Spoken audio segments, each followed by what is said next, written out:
We are MythVision. By the way, my cousin, Dionysus, got this trick from me, not the other way around.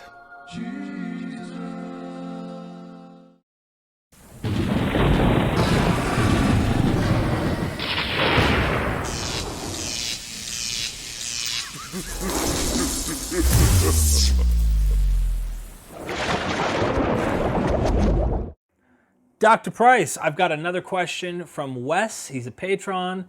Thank you, Wes, for your support, and everybody who's a patron member. I really appreciate it here at MythVision. Greetings, Derek. I have a question for the good doctor, which I can't recall him addressing. Dr. Price, if you believe that all the Gospels were written in the 2nd century, why the authors include the predictions that some who are standing here will not taste death if this second coming within one generation was known to be unfulfilled?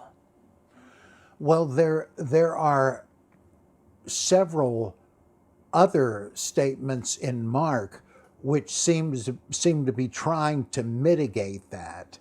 And the one you mentioned, there are some standing here who will not taste death until they see the kingdom of God come.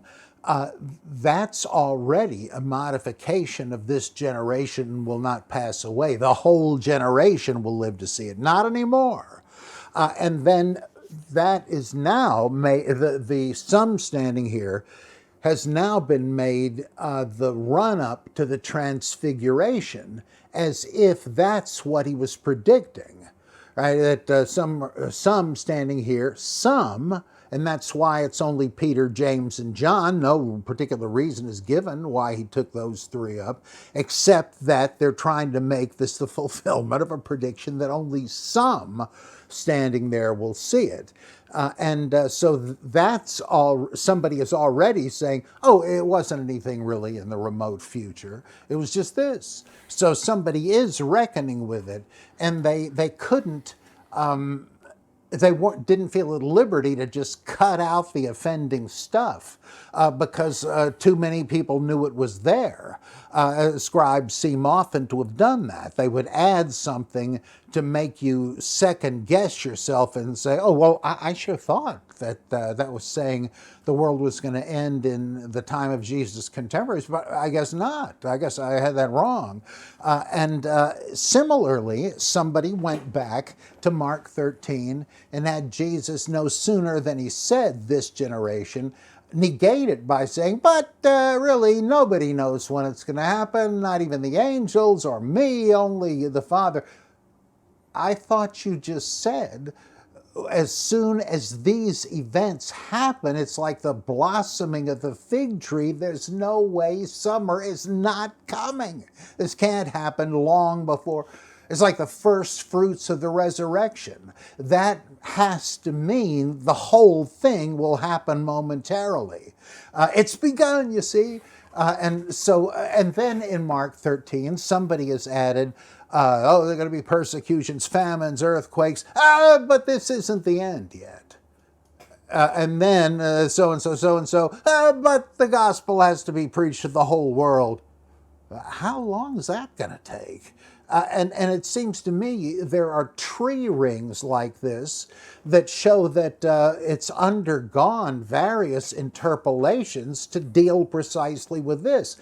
Now, how come anybody ventured to have Jesus say the end was coming as of the destruction of Jerusalem if that is a prediction after the fact? Why would they have done that?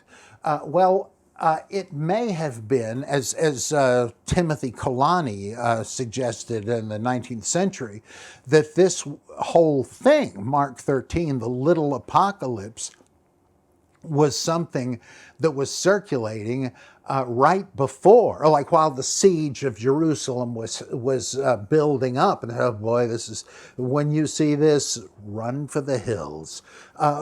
Because Eusebius, without explicit reference to Mark 13, says that on the eve of the Roman siege, there was an apocalyptic leaflet circulating that among Christians saying, get the hell out of here while you can. can.